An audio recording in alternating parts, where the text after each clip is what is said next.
Ключы. Седзячы за кухонным столом, маці расказала мне, як некалі сустракала новы 1966 год. Апавяданне падалося мне цікавым, і я запісаў яе словы.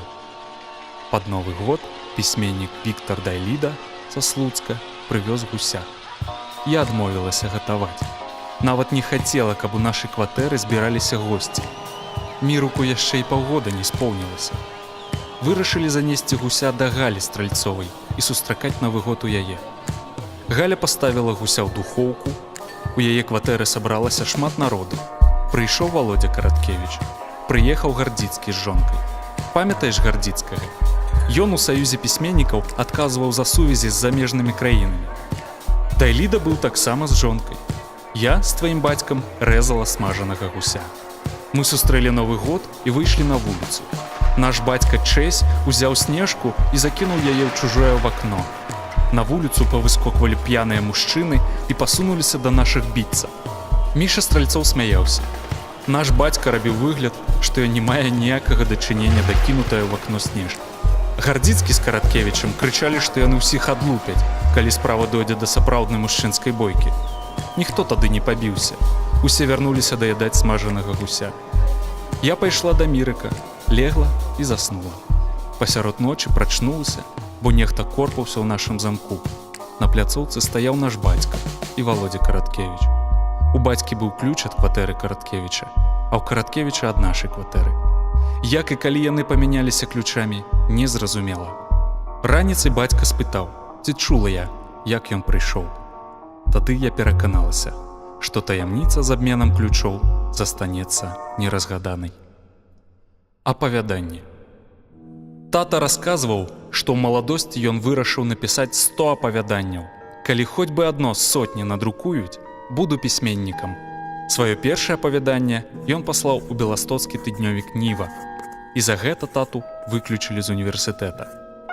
Студэнт, які вучыцца ў СССР, не павінен слаць лісты ў панскую Польшчу. Такое бацька пачуў ад універсітэцкага начальства. Другое татава апавяданне згубіў рэдактар Максім Танк.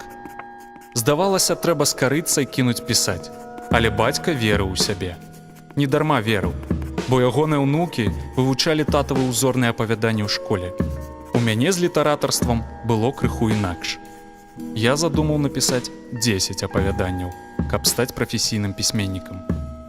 Маё першае апавяданне называлася «Слон», а надрукавала яго Рая Баравікова 11 верасня 85 года. Як жа даўно ўсё тое было. 11 верасня 2001 маці ўбачыла ў тэлевізары руйнаванне Амерыкі. Яна падхапілася з канапы і пабегла па кватэры, каб падзяліцца з нашым бацькам жудаснай навіною. Яе так узрушыла ўбачаная вайна, што маці нават забылася пра бацькаву смерць. Цемра. Маці кажа, што ёй не хапае татавага храпення.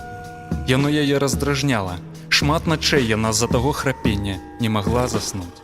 А цяпер тое бацькава пахрапванне ўспамінаецца зусім інакш. Прачынаешся, услухоўваешся ў цемру. І здаецца, зараз пачуеш храп. Пачуеш і скажаш: «Слава, ты так храпіш, што я заснуць не магу».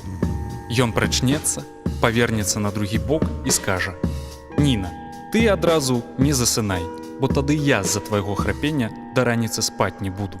Давай мы паспрабуем разам заснуць». Таты амаль 10 гадоў з намі няма, а маці ўсё услухоўваецца ў цемру. Музейныя рэчы. Мама дажыла да таго паважанага веку, калі вакол яе стала шмат музейных рэчаў. Школы і ліцэі папрасілі ў яе татавы рукапісы і ўзнагароды. На яе дачы стаяў стол Уладзіміра Караткевіча.